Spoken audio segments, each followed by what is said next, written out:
Thank you for coming. Glad the rain stopped. I'm Rhonda Bell. I'm Vice Chair for Neighborhood Watch. There is a sign-in sheet on each table. We would appreciate it if you would please sign in on that, pass it around, and we will collect them at the end of the meeting. Our service groups you may have seen outside in the foyer. If you didn't, please stop by and they'll sign you up for their individual groups.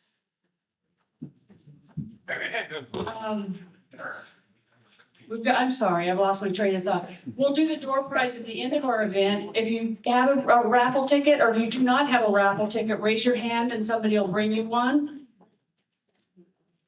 So everybody has a raffle ticket? Awesome. We have a full agenda.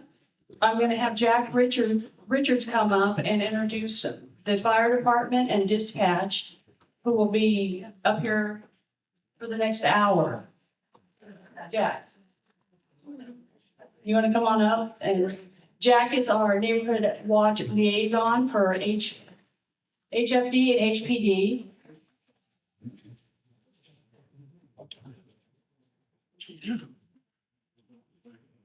Okay, I'm going to turn this over to Jack.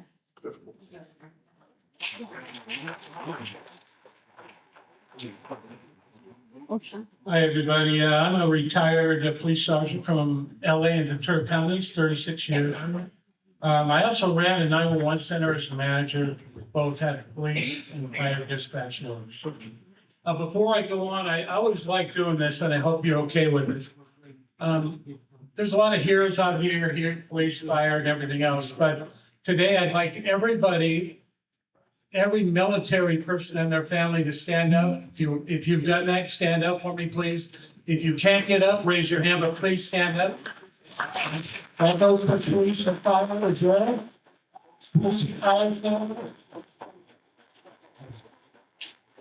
We thank you for medical, the doctors, the nurses. October 1st, 2017, we had heroes in all the hospitals as well.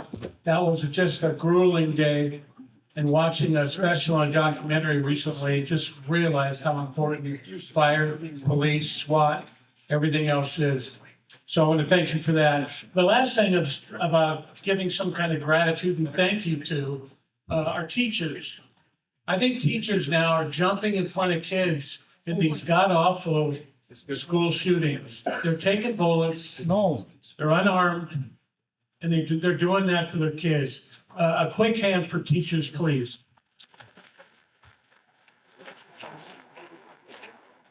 Thank you, Ron. Thank you, veterans, for that. So I'm gonna do my best. There's a couple names here I work on really hard. I told you about myself. We have two speakers today. We got Captain Dan Sholadik. No. Nick, I'm sorry. I owe you lunch.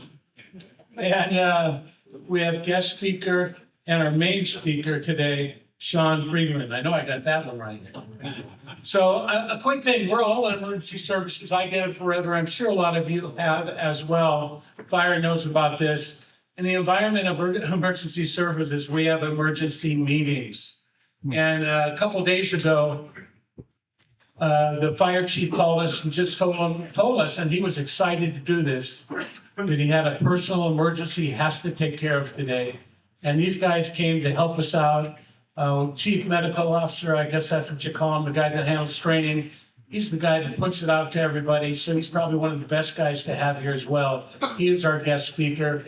The chief of here said that he will come back next year and talk. Take the opportunity later on for answers and, questions and answers. I think that's where we all learn quite a bit. The other half of this is the 911 center. When I came here and I helped be a liaison, I learned that we were always having police, and I was a police sergeant for a long time. But when I ran the 911 center, I found a real need for us as seniors, because I'm one of your brothers here, I live up here with you, to learn about a thing called EMD. So we have Allison Schulberg and, Don Schulberg and Allison Haven, thank you. They're here today, give them a little applause, thanks. there's so many dynamics in a 911 call using EMP with fire and with dispatchers. And that is listening, number one. So I had to listen to thousands as a supervisor and a manager of the 911 center. And EMD was the most dynamic. I mean, my wife or I we go down and the other has to talk to 911 and listen to instructions when we're completely, fanatical about saving our spouse or saving a neighbor. So they're going to delve into that today. You're going to learn a little bit about that. So if and when that ever happens, God forbid, you'll understand why they take charge. And we have to listen because they're saving lives until the fire guys get there. And they're on their way. But it's the first thing that happens is EMD, emergency medical dispatch. So with that, I'm going to introduce our guest speaker, Sean Freeland. Come on up. I know. I would like to do it. Thank you, everybody.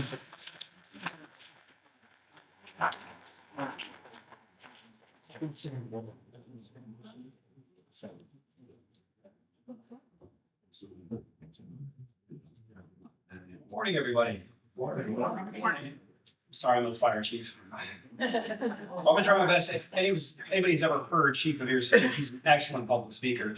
So I'm gonna try my best to get close to his capabilities.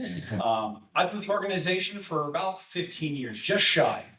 So I've seen a lot of growth. I've seen a lot of change. I've changed myself. You can see I've held different ranks in this position.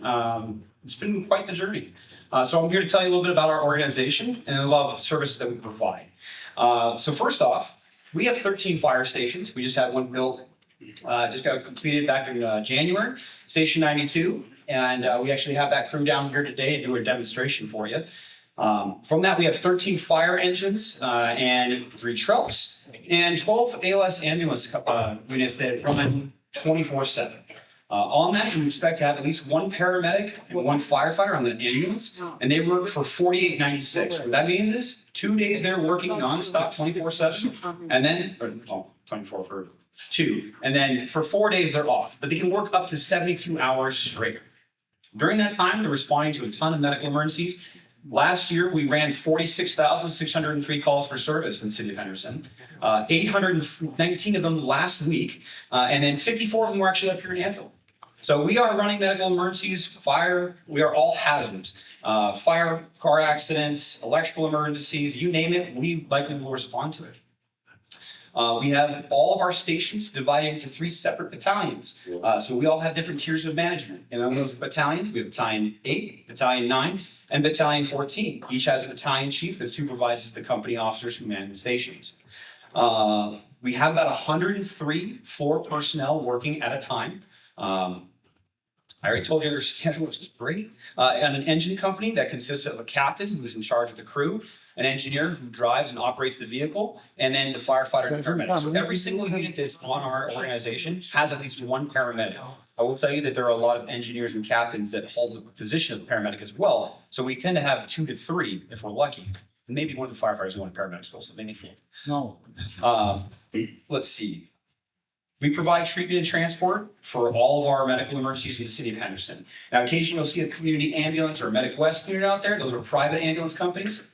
We only call them in to help our resources when we are at condition 0, where all of our units are occupied, treating and transporting patients. So when you call 911, 99% of the time, plus 0.999%, you're going to get a Henderson Fire Department unit showing up to your home. Okay? Thank you. Along with that, we also have specialty units. We have 3 truck companies throughout our department. They provide all the stuff where they go in the house and cut holes in the roof when you have significant fire events. That'll make it more tenable for any victims and make it more manageable for us. Those typically you're going to find at the specialty stations. Our 2 specialty stations, we have a technical rescue team and a hazardous materials team. Get down to work. Our technical rescue team has a staffage of about 10 people. They're specialty in high angle rescue, low angle rescue, trench rescue. You name it, they manage it. Swift water is one that you wouldn't expect out here, but with our flash flooding, sometimes people like to take floaties that go inside of our drainage ditches. You'd be surprised. It does happen. And it's a very high risk environment, so we are trained to manage that. Our hazardous materials team, that's out of Station 98 right down the street here on Eastern and Coronado. They are classified as Type 2, so they're equipped with firefighters who know how to handle chemical hazards with liquid, aerosol, powder, solid forms. They're all technician level, so they are able to mitigate those emergencies.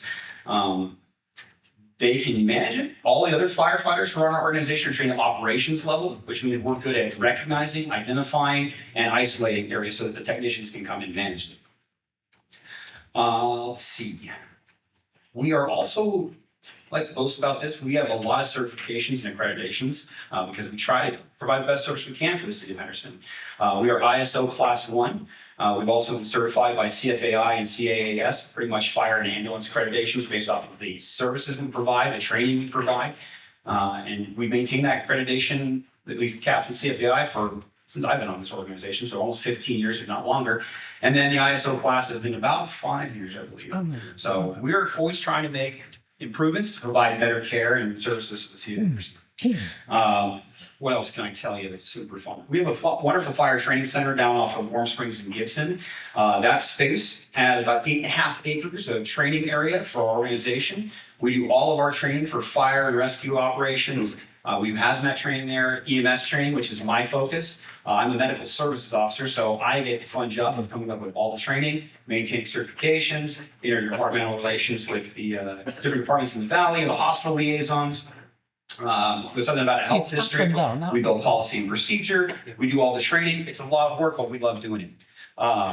In that training center, we have about 5,000 square foot training tower made of concrete that we practice with high angle rescue. We practice with firefighting inside of an enclosed building, techniques, skills, apartment complexes, low-rise hotels, things like that. And we also have about a 2,000 square foot we call Class A burn block. That means we can light something on fire in there and put our firefighters, especially our newest ones, through a realistic environment.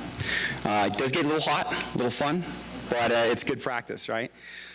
Let's see. We also can practice our trench rescue, our high angle rescue.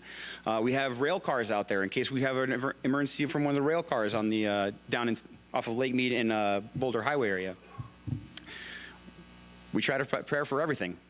Unfortunately, we can't, but we do our best to be prepared so that when day comes, we arrive and we can handle business.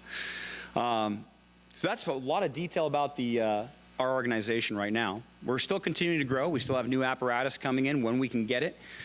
We are always hiring. We have Academy Go at least once per year. We have an academy actually starting next week. Adding new firefighters, new generation, and hopefully expanding even more and more to provide better service. Today, it was informed of us that there were questions about how an emergency would happen and how we mitigate that. I'm sure at least once, who's never seen an ambulance in this area? Excellent, perfect, yeah. We do get calls to service. I actually used to work in this area up the station right here on the other side of Walgreens.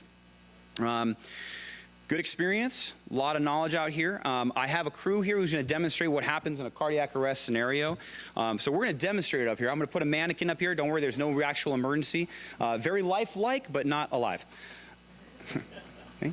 What I'm going to do is I'm going to kind of narrate what's happening as these guys do their hard work from the point of when they arrive to the patient's home.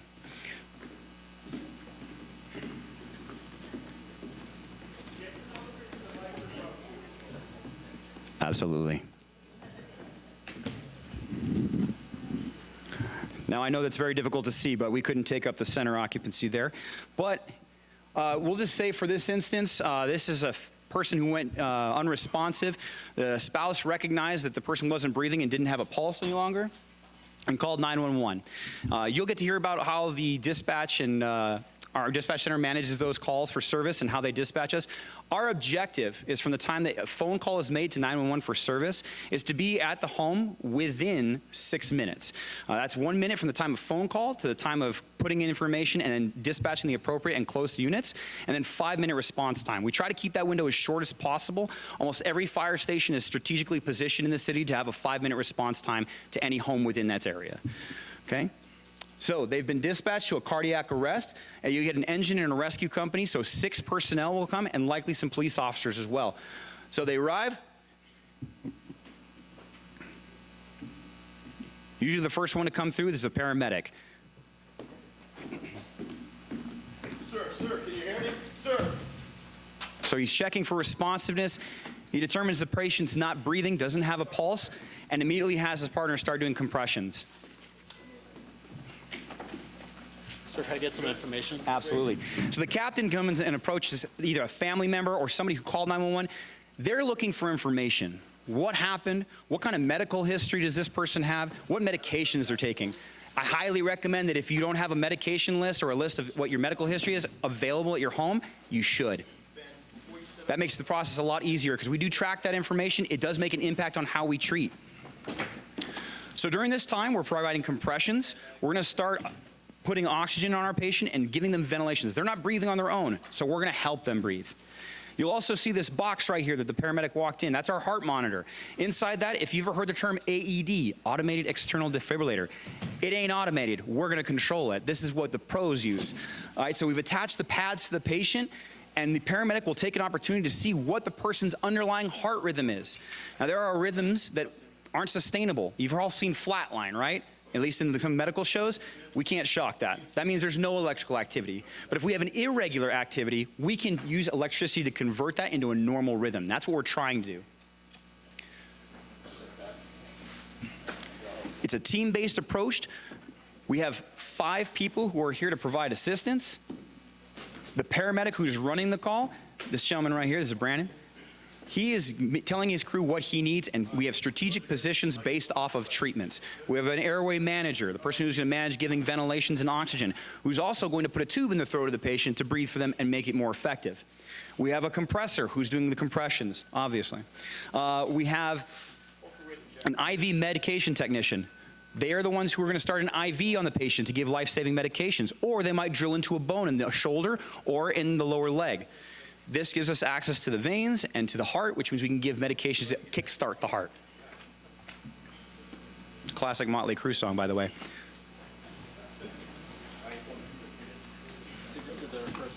First rhythm check? Okay.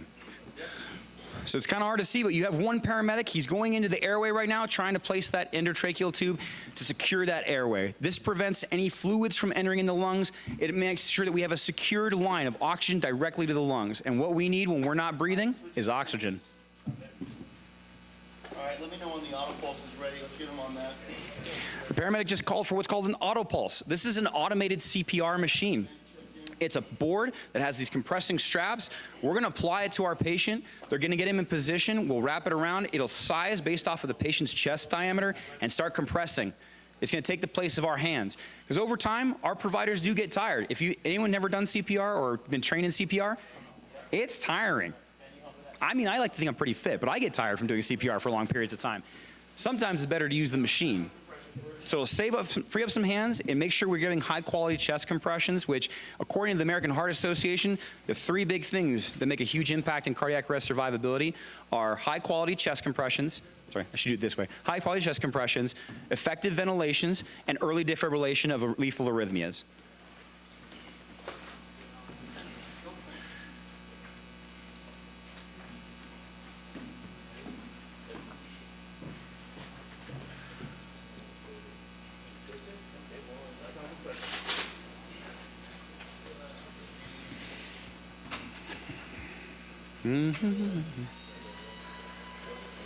So the patient's now intubated. We have a direct line to their lungs to give them oxygen.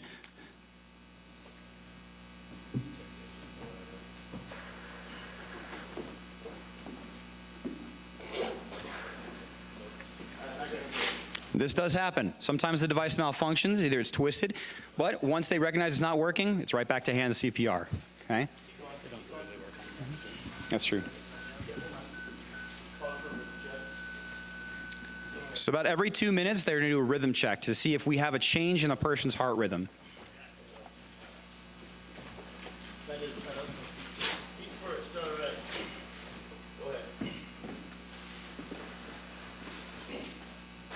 There we go. Problem solved. So now that it's doing compressions, they've determined that the best move now is to take the patient to the hospital. Now, sometimes we'll stay on scene for upwards of 20 to 5 minutes doing a cardiac arrest scenario like this. We're doing compressions, we're giving medications every certain time interval, and we're trying to make an impact on the patient's condition. We want to stabilize them before we move them to the hospital. In this circumstance, the rhythm that they found was what's called PEA. There's a beat, but it's not perfusing, and it's not something we can shock. So we're going to administer medications to try to kickstart the heart, and we're also going to load the patient up and take him to the hospital.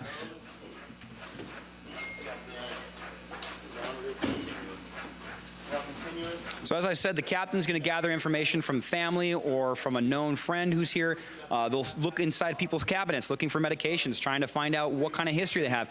What caused this cardiac arrest? All right, we got some steps.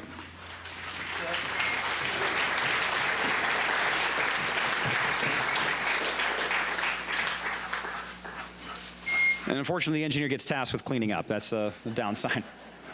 But we do clean up our messes. We try to minimize the amount of impact we have on this floor.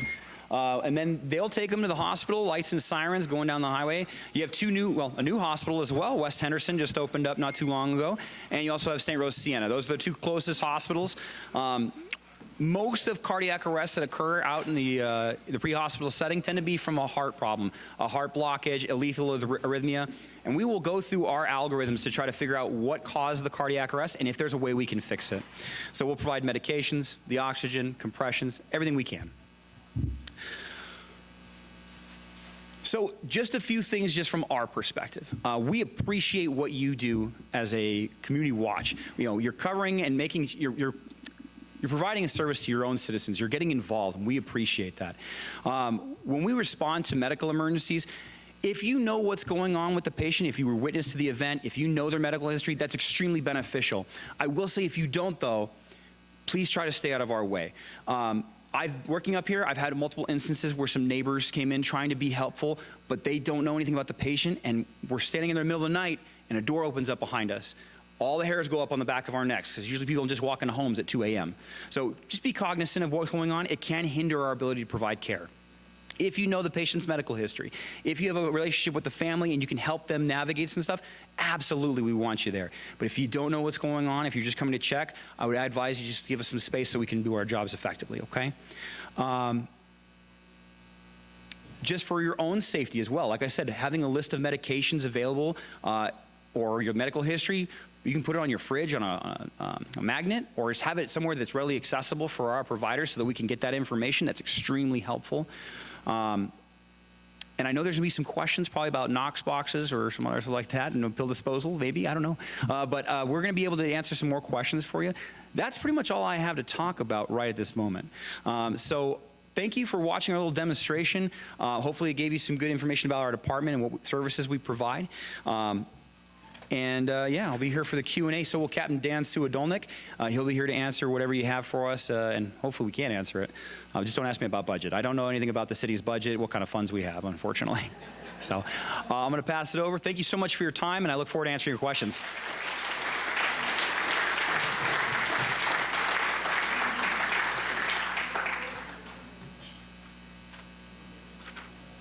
That was absolutely incredible. Thank you. And then the dispatchers just tackled me and say, how do we follow that? And keep in mind, they're the first part of all this. This was the hands-on, and it was incredible. I've seen a lot of demos. That was great job, fire guys. I'm telling you, that was really good. I'm going to introduce the two dispatchers. The communications operator, too. She's a trainer. She'll train all the new people. She helps with training. That's going to be Dawn Schulberg. She also helps in the Lifetime Peer Support Program. Dispatchers go through pretty tough stuff sometimes when people pass away on the other end of the phone, suicides in progress, so many things that hit them hard. She's also emergency medical dispatch quality assurance. That means she'll also review 911 calls that we're talking about today and making sure that all the protocol for EMD was done. She also is on the dispatch recruiting team, getting the right people for the job. I'm going to introduce the second person as well real quick, Allison Haven. She's Communication Operators 1. She, too, is on the Communications Training Operator Program, Lifetime Peer Support Program, Emergency Medical Dispatch Quality Assurance, again, just going over calls to make sure that protocol was correct, and Henderson Dispatch Recruiting Team as well. And I have to say, my wife has hit me 3 or 4 times telling me, are every one of those fire guys beautiful, or is it just me? I said, honey, what happened to this? She goes, that was long ago. I go, son of a man. So come on up, Don, Allison, whenever you're ready, come on up. Thank you so much. Give them, this is tough. That is a hard show to follow. That was incredible. I'm gonna have to lower this mic I'll a get it little for you. bit. Can't train the height. I know. You did great. It just is what it is. Good morning. Everyone hear me okay? Just fun fact, Allison and I got hired on the same day, so we were in the same exact academy, so, pardon me. So we've been working together every day ever since, and it's been great. Well, good morning, everyone. I truly am thankful that you're all here today. It's a pleasure to be here. We want to share this opportunity to know what is going to happen when you do call. It's some very important work that's being done. For those not familiar with the 911 Comm Center, we are the critical link between all of you and our city's emergency responses. So we currently dispatch for Henderson Police, Henderson Fire, and for Henderson Medical. We work as this team, and we're committed to providing excellent service to you.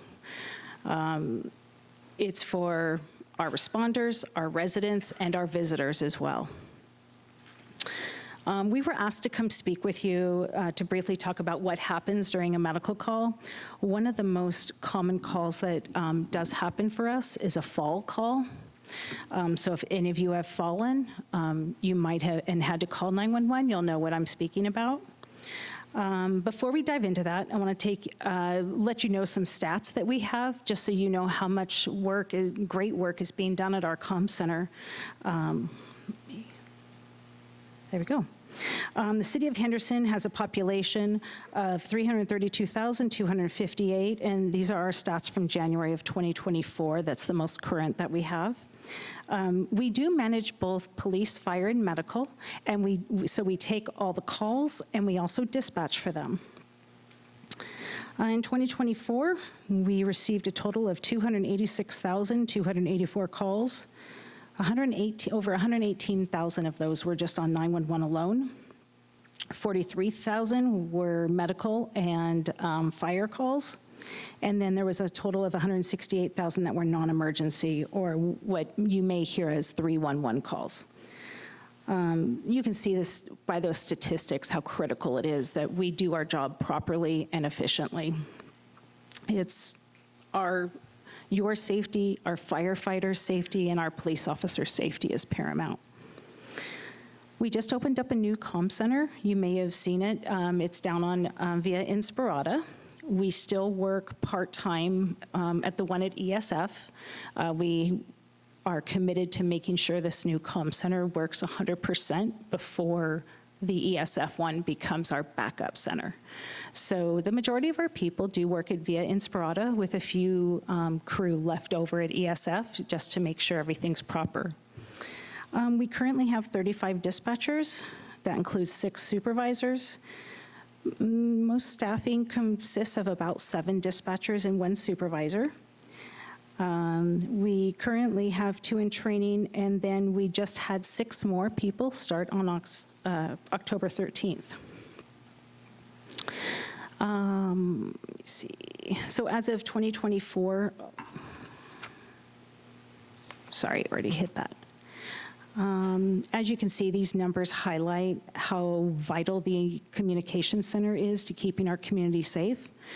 When someone's calling about a car accident or a suspicious person or something of a medical nature, one thing that makes our comm center unique through the valley is that we dispatch all. So it could be a car accident, and the person dispatch, when you take that phone call, we're able to set up for the ambulance and for police. There's nothing where we have to call another comm center to get the police officers or the firefighters there. It's all one center, one phone call, and we handle it all. Every dispatcher in our center is now cross-trained. So let's say I go to lunch and I need Allison to pick up the fire channel for me. There's no problem with that. And then likewise, if someone needs the police channel picked up, everyone's cross-trained. Our training program is very rigorous. It's very difficult to get through our training center, our training program, and if you can imagine, there's a reason why. We would rather staff it with overtime than have someone that's not fully committed and has the same vision that we have. So it's a 12-week classroom. They learn how to handle hundreds of calls a day. Then they have to decide the best course of action. Is this something that we need to respond to? Super important to make sure that we're coding the medical call properly to get you the fastest help there. So after they spend about 12 weeks in the academy, it's another 12 to 16 weeks of working the floor. When they work the floor, they're not by themselves. They have a trainer sitting right next to them, right by their side, plugged in. If at any given moment that trainer realizes they're not handling the call either with the proper information or fast enough, that trainer can take right over. Sometimes that involves pushing the trainee out of the way. Sometimes that just involves sitting at their exact console and just taking it over. It's instantaneous, and as a citizen, you wouldn't notice unless the voice changes on the phone. But we're not afraid to step in if needed. Training is super important, but never more important than the citizens calling in, our firefighters, and our police.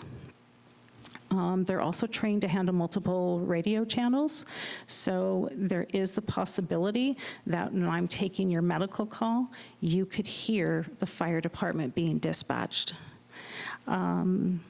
We also have access to all local, state, and federal databases, and we keep track of all the officer activity and our firefighter activity on our screens. So I'm able to tell, like on that last scenario, if they're transporting to Henderson Hospital, West Henderson Hospital, or St. Rose, I'm able to look on the screen and see where they're at.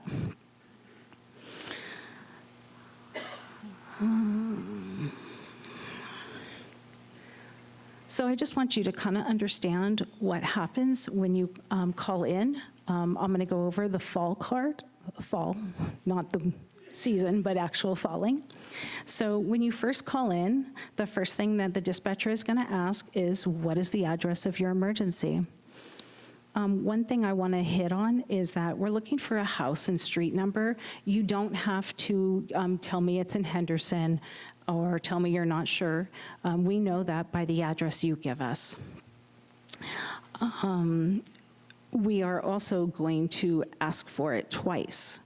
So it's not because we didn't hear you. And I understand that can be kind of frustrating in a situation that's emergent, but we're asking you that because you're human, I'm human, I may have heard it wrong, you may have given it wrong, you may have just moved to a new area. And again, we don't need you to say the city and the state or the zip, just the address is fine. As soon as you give us that address, we start medical. If you say, my wife has fallen, I'm at 223 Lead Street, that call is entered in immediately.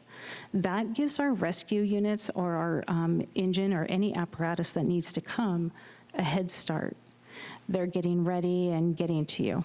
So we get that going because we're going to give them the information as they're driving, okay? Next, we're going to ask your phone number. We verify the phone number because in case we get disconnected. So in situations where you may not be on a landline, I know very few people actually have a landline anymore. It's mostly on cell phones. So you could be at a bad area where I'm just not getting good reception or the call drops. We're still going to call you back until we're done with this whole scenario to make sure you have the best care until our firefighters get there. So once I get your address and your phone number, and literally this should only take a few seconds, even when I ask you to verify it, I'm going to say, okay, now tell me exactly what happened. Once we get that, we finish going on. So it could be, my husband fell in the bathroom. It might seem like a lot of questions in the beginning just to get it started, but honestly, it's usually not more than 15 seconds. And it's more critical that we know where you're at and what we're dispatching to than it is to kind of mess around on that. So the next step is once we have your, I'm sorry, I already hit that. The program we use on EMD is a very structured program. So I'm asking you specific questions based on what you tell me, and I'm answering those specific questions. And we also have to ask them in a specific order. So if you give me information in the very beginning, just please understand that it's not because I didn't hear you, it's because it's so structured, and for our certification, we have to ask them in the exact order and the way they're given.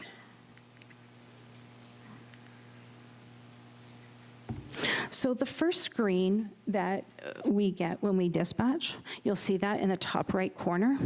It's the address of the emergency, the phone number, when you tell me exactly what happened. And we don't get into a hold of, well, last week there was a situation where their legs were weak or anything like that. It's simply husband fell or wife fell. Very simple stuff, right? The next question is going to be, is he awake? Then we have to ask a separate question, is he breathing? While they may sound like, well, all they did was fall, why are you asking that? It's super important because it may not just be a fall. It could be something more. These are exactly how we have to ask it. Like I said, me and Allison, we both are certified in queuing these calls, and if our dispatchers don't ask these separately, that can affect their score, but ultimately, we want to do everything the way it needs to be scripted. So then we go back through, this is not just a checklist, though, it's a dynamic thing. So as we're actually asking the questions, the system in the background is figuring out what units are gonna need to, if there's like additional units. So it may be something where the system is just starting an engine, but based on what I answer and the answers you're given, or you've given me, we may need to start a rescue. This helps us know how many units to send. It also determines the type of response they give. So if it's something where is not something where they need to drive fast, which we refer to as code 3, the last thing we want to do is also put our paramedics and citizens in additional danger driving to the call. We want to get to you quick and efficient, but it doesn't help if they get into an accident on the way to you. So during this whole time that we're asking you some questions, there could also be some pre-arrival instructions. This is super important, even on a fall, because you may have fallen and you may have cut your arm in the fall. And maybe it's a laceration to the point that needs some controlling bleeding instructions. We still have the units on the way, and I can help you control that bleeding as well. Sometimes just in these events, it's just kind of scary. There's a lot of blood and so forth. So every answer, depending on how you give it, gives us a different pathway. It's like a medical flow chart, if you will, and then we can tailor it specific to the situation. So some of the questions that we're going to ask you is, how far did you fall? So it's very different if you fell out of a bed versus, please don't go up on ladders and put up Christmas lights, but if you're up on a ladder and putting up Christmas lights, you could be on a 10-foot ladder, and that's going to be very different than falling out of the bed. We also want to know what caused the fall. Was there something where they had shortness of breath? If it's something that's it just happens, right? Sometimes we trip over things. Sometimes our shoe gets caught on the carpet. Could be the dog got underfoot. We want to know, because that's a very different response if they passed out and fell versus it was just accidental. Then again, like I talked about with the bleeding. Is there any serious bleeding? And when we ask for serious bleeding, I know it's kind of scary and looks bad, but we're also making sure, is it pouring or spurting out? That's a much more critical incident if we have that. And we also want to know if you're completely alert. When you fell, did you hit your head? Are you now unconscious? These are super important things because if you're unconscious, we may go into ways to assist you with whoever you're with to make sure there's a good airway until fire gets there.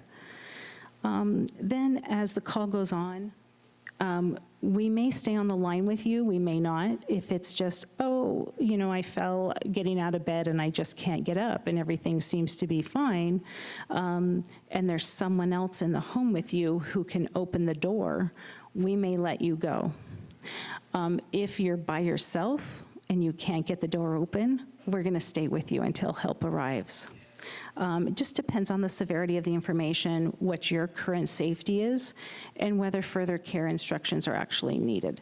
The important thing to know, though, is either way, you're not by yourself. At any point, even if you have someone with you and you do want us to stay on the line with you, just ask us, hey, I'd feel more comfortable if you stay on the line with me. That's no problem at all. We'll stay on the line with you. Just know our goal is to ensure you're safe, you're calm, until we can get our first-class paramedics with you. So in closing, I just want to share with you a few things that you should know. Your address, right? I know that sounds simple, but in time of emergency, it may be helpful to have that written down. I know on the table there's some note cards. Feel free to take one, and it kind of lets you know some important numbers, but feel free to write down the address, especially if you're someone who maybe has a lot of company over, or you have visitors from out of town. It would be really helpful if you actually have that phone number, or excuse me, the address, because like I said, most people don't have house phones anymore, so if you're calling from a cell phone, depending on the service and your provider, I may not know where you live. So super important if you want to put that on the fridge.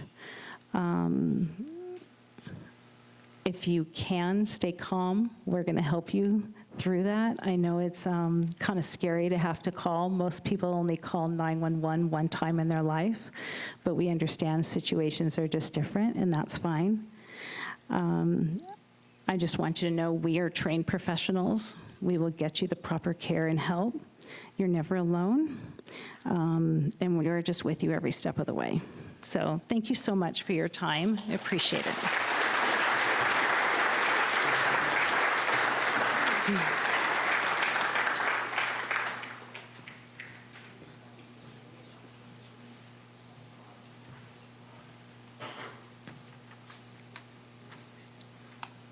I thought you did great right after fire guys over there. Good job.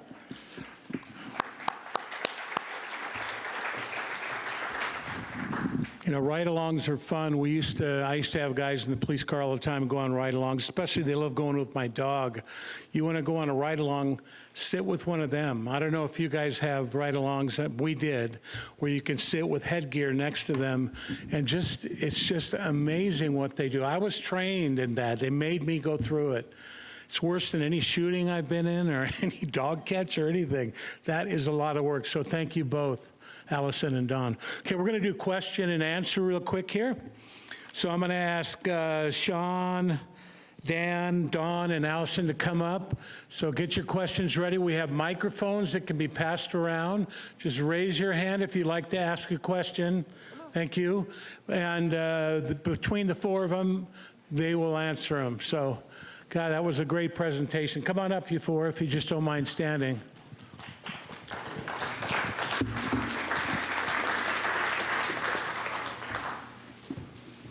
Okay, go ahead.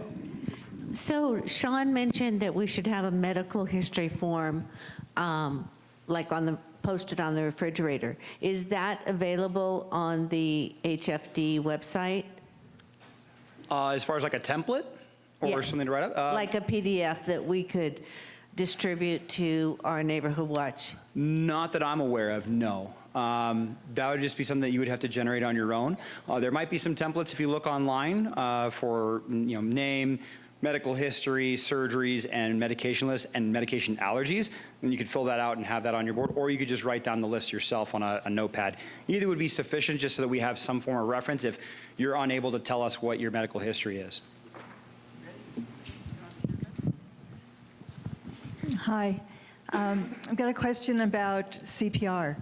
I've been told that that can break people's ribs and kill them. So it is true that during compressions, especially when you have a strong man like Dan doing compressions on you, yes, ribs can, this cartilage can separate where your sternum is, and ribs can break if done forcefully or incorrectly. But at the point that you're doing CPR, they're already dead. It sounds very blunt, but that's the fact, right? We're trying to compress the heart to move oxygenated blood throughout the body and keep the brain, heart, and vital organs alive. Those ribs, unless someone's pushing on the side and breaking and then stabbing them, like it's usually from the center of the chest going straight down hard and fast. That's compressing the heart. It usually doesn't cause any significant injury. It's mostly about life and limb there, right? You're doing compressions to get that blood moving, because without that circulating blood, you're not going to save anyone's life. So yes, it can happen, but it is not as negative or bad as it sounds. It's just a side effect that happens from getting your chest compressed. How do you do? I'm Jerry Peterson in Williamsport. Most of our houses have big gates in front of the patio or courtyard, and then there's a door lock, all the rest of that. And some of us are really like fortresses. How do you get in? I'll take this one. So the good thing specific to us, so my name's Daniel, last name's Suadolnik. So my crew, we're from Station 92. So we're kind of the new kids on the block. So we're off Via Centro and Volunteer. So for us, we have a lot of training. So one of the things, after we do the question and answering, we also have our fire truck as well as the ambulance outside these doors.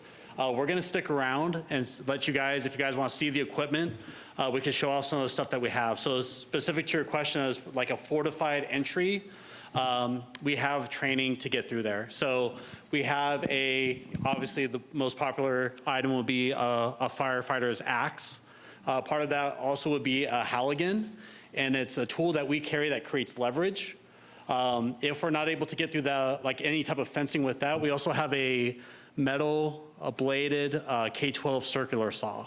So also other equipment that we have on the ambulance, on the fire truck would be what's known as the Jaws of Life.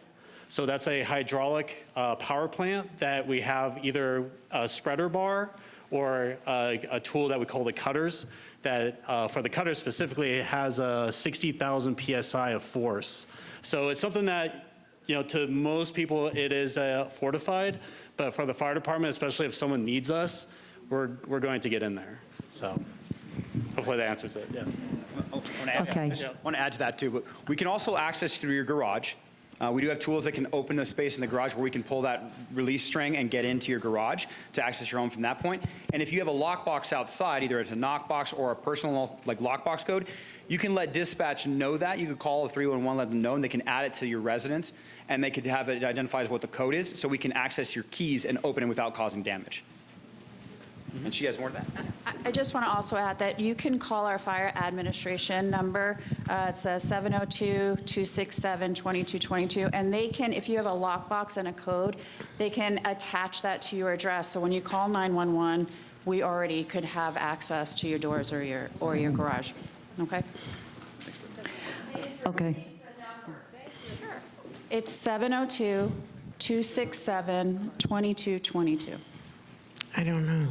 And that's the fire administration number where you can tell them, hey, I want to call. I want to make sure that you guys have my gate code, or you want to have my garage code. My front door has a code on the door, and we can attach it. So when we get your address, when you call and give us your address, we also have access to the codes. Okay? Okay, I have sort of a statement/question. I have a 911 app that is nationwide.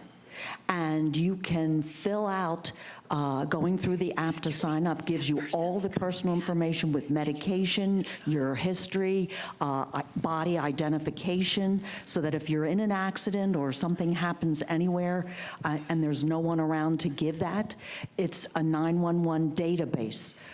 Do you have, I mean, this is on my phone and I'm registered. Are you familiar with this? It's something that we do see. It's one of those things with any type of app is we don't necessarily have the passcode. So for myself as a company officer of managing a crew of an engine, if someone needs to get to the hospital, the crew, what you just saw, we're going to treat, package, and then transport, get that person to a hospital. So with the demonstration that you saw, did we really need someone's name to affect treatment? So for us, we're gonna do what we do, and then we can have conversations about getting that information at the hospital. So for myself, what I see with a lot of those apps is it's great information to have. It really does, like my partner was saying, with having that information on the refrigerator. That way it's just immediately accessible. Again, just kind of the issue that we have with those apps would just be like if it's a password protected thing. Now on some iPhones, there is a way you could click a couple buttons to get access to that health information. But again, it's just kind of in that moment. We're not going to stop any type of treatment and create any type of delay to get that person to the hospital. Right, and I would agree that that would be the most important thing. But per this app, it is, if you call 911 and you're in this database, that they've got the information to pass on. If someone calls, they've got the information about you, that you've got this condition or that condition, medications and so forth. The kind of information you need before you, as you were showing here, to treat. The app that you're talking about, I don't think that's something that's actually certified with the Henderson 911 Dispatch Center. That's not one of the things that we automatically pull up. There are a lot of different apps and a lot of applications out there to help you, but it's not something that's associated with the equipment that we use, and it's not, the word I'm looking, it doesn't automatically populate for us with your address. It's not something that works like that. When we're at the end of medical calls, we always tell everybody, gather a list of your medications, so it's always best if you have it in the app, can you print it out and then put it on your refrigerator? So this way, when the fire department comes, they'll check, and it's automatically there waiting for them. Or a list of it in your wallet, maybe, or something to that effect. But the app is not something that we have. It's probably from a private company, and it's not something that the city uses. All right, that wasn't my understanding with the app. But part two of my question, if you don't mind, I hike a lot with the club, and a question that's often been discussed is if somebody needs rescue help, where does that come from financially? Is the person responsible for the helicopter or the rescue squad that has to come out there? Or what's? Yeah, and so there's kind of two different lanes with that question. So, Henderson has a lot of trails, and so we do respond to emergencies where people may have a medical event while walking on the trail. That's something that is captured locally with the fire department. Now, there are instances where people do hike, which turns into like federal land, right? So just to the south of us would be like the BLM. Now, there have been instances where people have hiked to the top of the peak of certain mountains, and then Metro Search and Rescue has had to been called out before. Again, that's a response on federal land. I don't today have the specifics on who pays that bill. What I would say is, for myself and my crew, if someone is stuck on the mountain, that the fire department will respond to that. Again, the goal, as always, is people matter most, and so we need to make sure that we get to that person, start treatment, and package them, and work towards transporting them to the hospital. If, for some reason, it does require like a flight for life, that's something that gets handled on the back end. I'd assume even someone's primary insurance or Medicare or Medicaid comes into effect, but I gotta imagine it's pretty expensive to get a helicopter up there. So best advice, probably don't hike on the mountain, stick to the more local trails, and you shouldn't have an issue, so.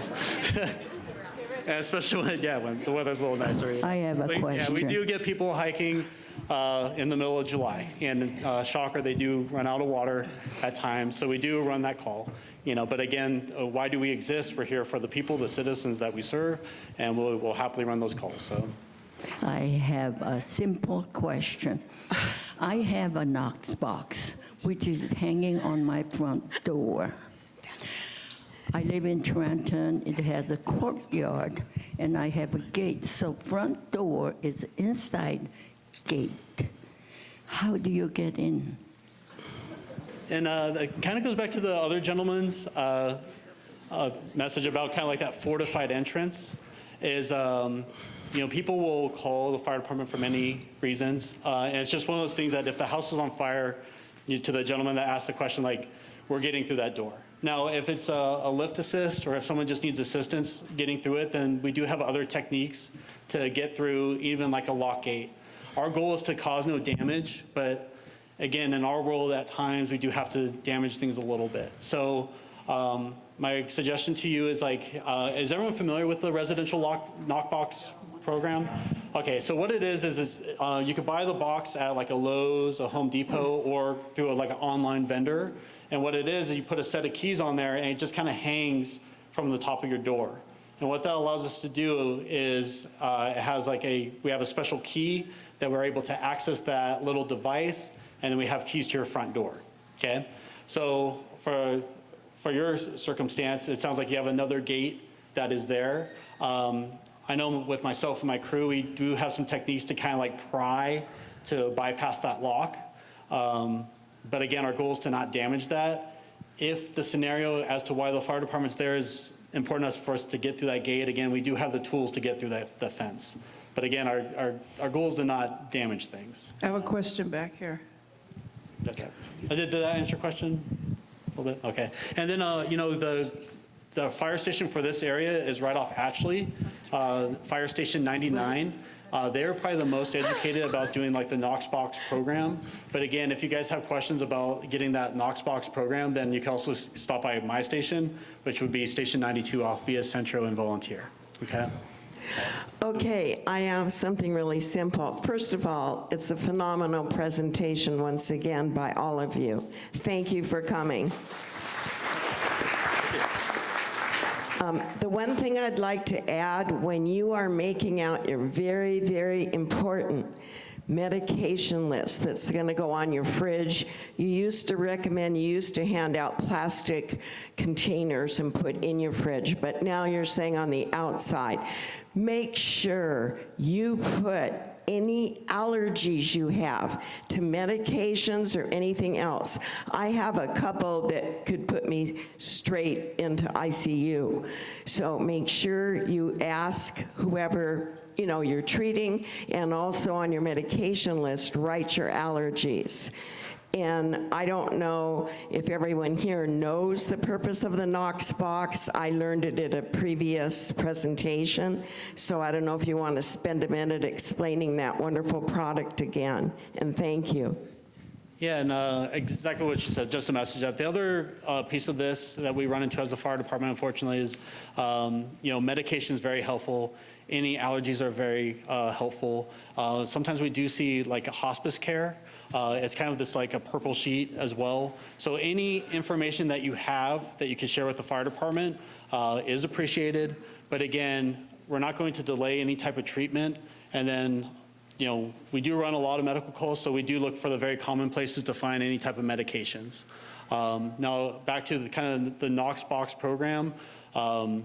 So another piece of where it started was every commercial building in the city of Henderson has a little box close to typically an entrance where we have a special key to get access to the building. So we work with our, basically the business and business inspections department to make sure that we have keys for that. So let's say after hours, we get a call at a business, then we have a means to access the interior of the building. So it's something that we are very careful about who has access to that key.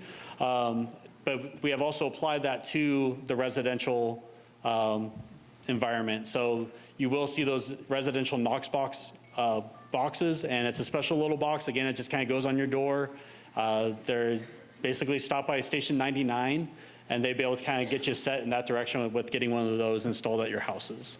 And then for the dispatch end of it, again, that phone number of 702-267-2222.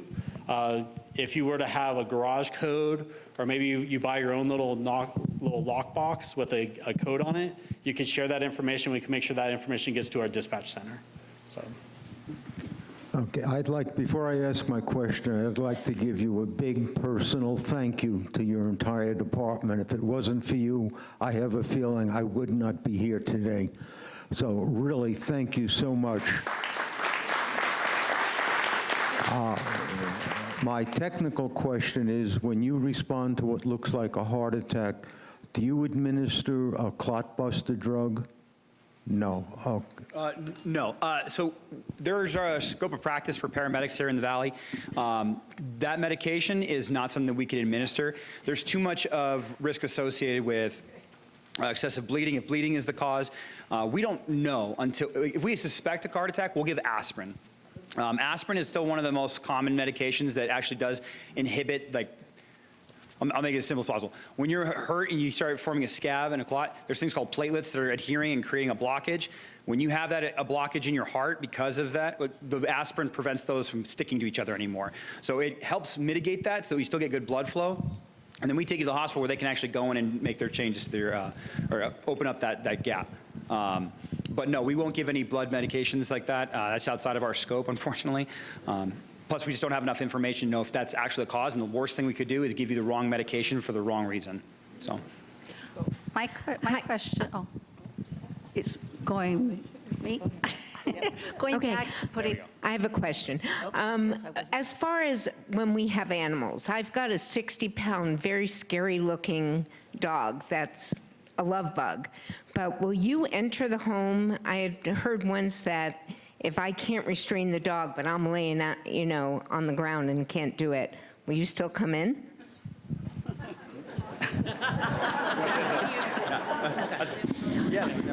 One of the things I'll let them answer that fully, but when us as dispatchers give you what we refer to as pre-arrival instructions, we specifically ask you to put away any pets. It's not because they're scared of them or anything else. Has nothing to do with that. Pardon me. We're doing that so that they're not underfoot or, pardon me again, we don't want them to run away, and then we got a whole nother issue, not just caring for you, but now we got to find Fido out running around. So before they even get there, if you're able, we're going to ask you or someone in the house to put away and that could be a cat, and it doesn't have to go in a kennel or anything like that. In a bedroom with the door shut is absolutely fine. My question going. And I guess to keep it simple, it's one of those things like we'll proceed with caution, but absolutely we're getting your pets out. And even if a home were to be on fire, yes, absolutely, we go into burning buildings, for people, but it is something that we also heavy consideration for pets, right? These are your loved ones. Again, it's just doing right for the people. We serve the community, so it's like if a pet is important to you, it's important to me, And we actually do carry dog leashes on our engine, right? Because we have had fires where, a pet has gotten out, and so it's something that we do carry on our inventory in case we do have a dog just kind of running around that we can kind of, get them in a safe space. We don't want them running around in the street or nothing, Going back to the issue about our medications on the refrigerator door, if we don't put them on the refrigerator door, what would be the next best? Like in the pantry closet inside, or a closet right next to the refrigerator, or where would you like that? Honestly, anywhere you can. Obviously the fridge is like even on like the side of that is a good spot. But again, there's really common places that people kind of keep their medications, either like in the kitchen or in like maybe in the bedroom, like a bathroom that's close by there. So we will find it. We will get that information. If you left it on the counter, it's just something that it's one of those things that we really do look for.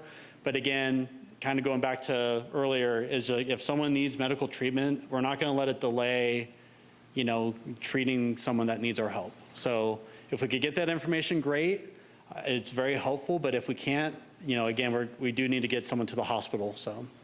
Got a question here. If someone does fall and they are conscious, should we call 311 or should we call 911 and you make that determination?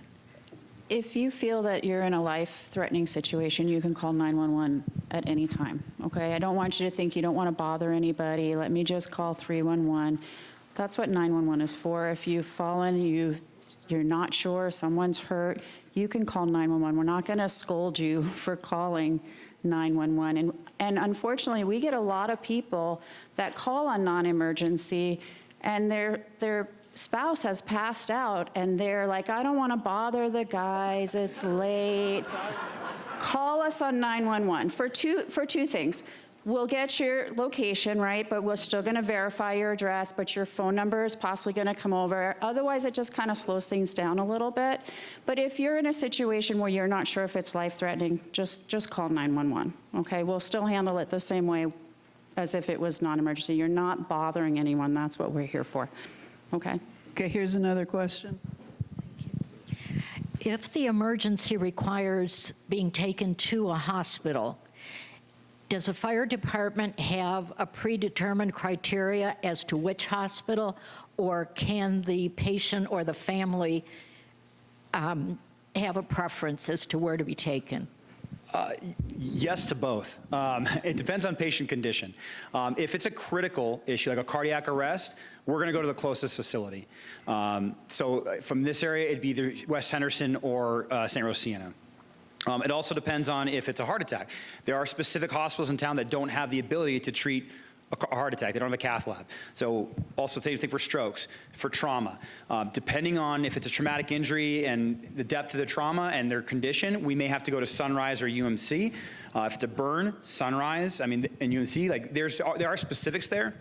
But if it's in relation to, say, an illness or to you had a surgery and now you have an infection in the surgical site, for continuity of care, if you're stable, we can go to that facility that you had your procedure done at. If you're stable and you have a request, we can accommodate that request.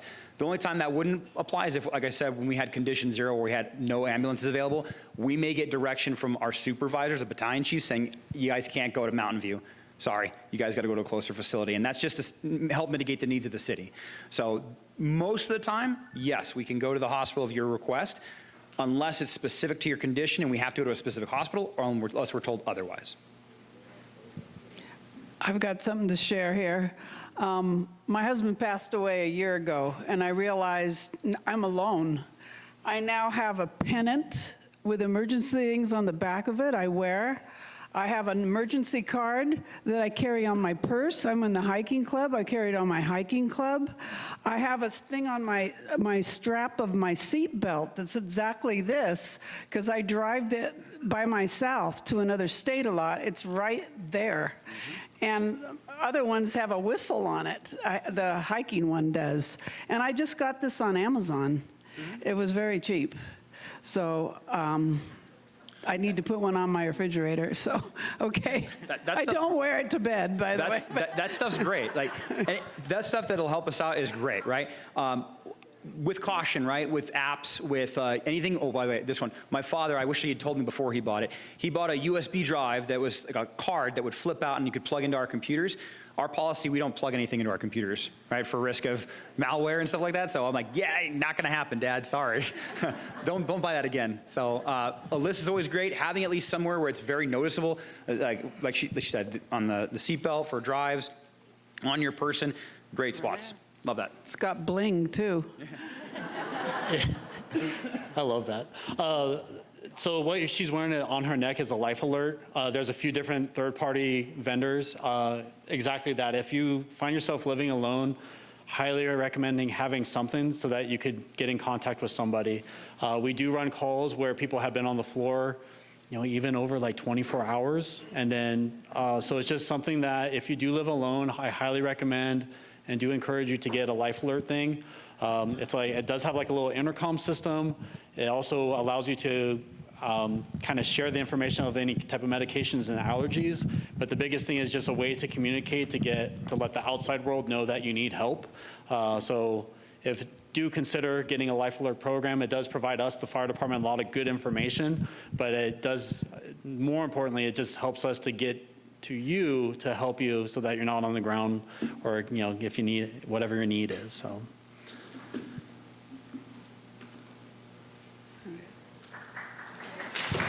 right. Well, if there's any other questions, I met someone earlier as we were kind of setting up that had volunteered in the fire service out in Wisconsin. So right outside these doors, we do have, you know, I'm not booking, I'll let you finish it, but the fire department is going to stick around. We do have our engine and rescue outside these doors. So we're gonna hang around for a little bit, so you know, as soon as this is done, come outside. If you guys have any other questions, ask us. But again, myself and my crew, we're from Station 92, which is gonna be off Via Centro and Larson. So essentially Via Centro and Volunteer. So stop by anytime, say hello, so.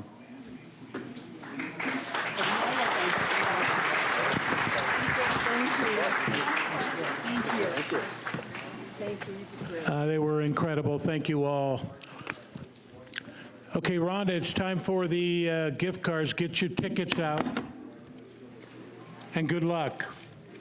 Specifically you, honey. No, I'm kidding. Okay. If I call your number, and I want you to come over here to this corner table, and Renee will give you the gift card, and you'll need to write down your name and number and phone number. So the first one is 415-9100. 415-9100. Yeah. Yeah.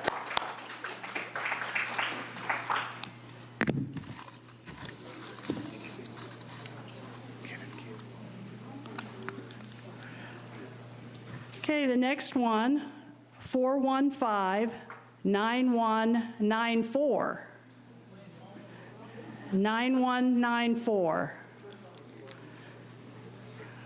Nobody? Oh, okay,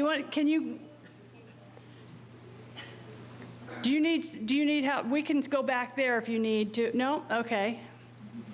She's coming up here.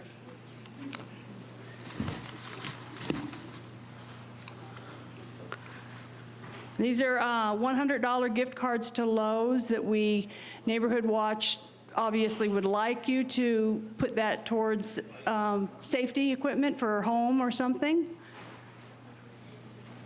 Okay, the third one, 415-9134. 9134.